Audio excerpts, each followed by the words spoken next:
Hello, kembali lagi dengan saya. Oke, di video kali ini kita akan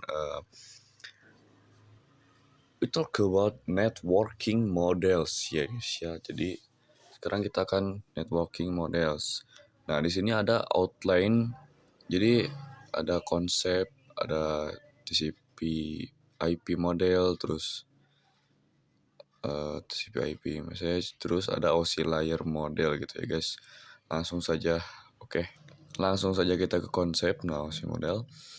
Jaringan komputer mengacu pada perangkat komputasi yang saling terhubung serta dapat bertukar data dan berbagi sumber daya satu sama lain. Untuk terjadinya proses bertukar data tersebut, diperlukannya aturan yang mendefinisikan bagaimana kumpulan komputer agar bisa saling berkomunikasi. Nah, aturan tersebutlah yang disebut dengan networking models.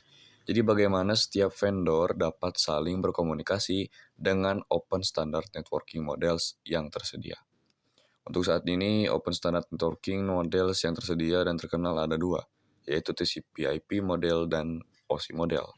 Nah, di sini ada before open networking model exist. Jadi setiap vendor memiliki networking modelnya sendiri. Salah satunya pada tahun 1974, IBM membuat networking modelnya sendiri yaitu SNA atau Sistem Arsitektur Network.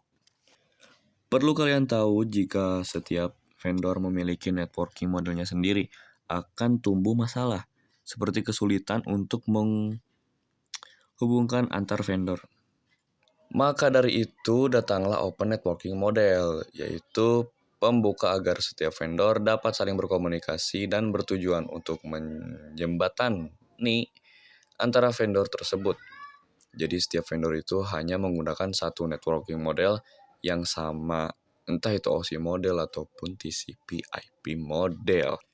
Nah, untuk sejarahnya OSI model itu dibuatnya sama International Organizer Standardizer. Terus kalau untuk TCP/IP itu ada Department of Defense ya. Kemudian kita ke TCP/IP model ya. TCP/IP model merupakan jenis networking model yang saat ini common atau yang biasa digunakan gitu. Jadi TCP/IP itu mendefinisikan suatu protokol agar antar komputer utamanya yang berbeda network itu bisa saling komunikasi. Nah, untuk membantu dan memahami setiap networking model itu dipecah menjadi dua bagian kecil ya yang disebut sebagai layer. Secara dokumentasi TCP/IP model terdiri dari 4 layer. Namun penerapan dalam real network TCP/IP model lebih mudah untuk dibagi menjadi 5 layer.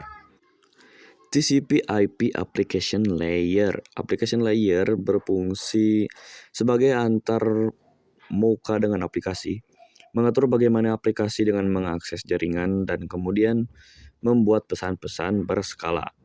Di antara contoh service dari application layer itu seperti HTTP, POP3, SMTP, IMAP, SSH dan sebagainya gitu. HTTP itu digunakan ketika kita mengakses suatu web server. TCP/IP Transport Layer. Fungsi dari transport layer adalah menyajikan atau memberikan servis ke application layer atau transfer data. Untuk transport layer terdapat dua protokol yang sering digunakan yaitu TCP dan UDP. Protokol TCP/IP ya seperti itu kalian bisa lihat. Salah satu mekanisme yang disediakan oleh transport layer khususnya pada TCP itu adalah error recovery mechanism. TCP/IP network layer. Untuk network layer hanya terdapat satu contoh yaitu IP. Dan IP menyediakan dua fitur yang sangat penting yaitu addressing dan routing yang dimana berfungsi untuk menangani konektivitas dan pemilihan jalur. Setiap perangkat jaringan memerlukan alamat unik di jaringan. Satu addressing, jadi kalau yang addressing itu bahwa IP address itu sendiri yaitu memberikan nama pada perangkat di jaringan komputer. Terus ada routing.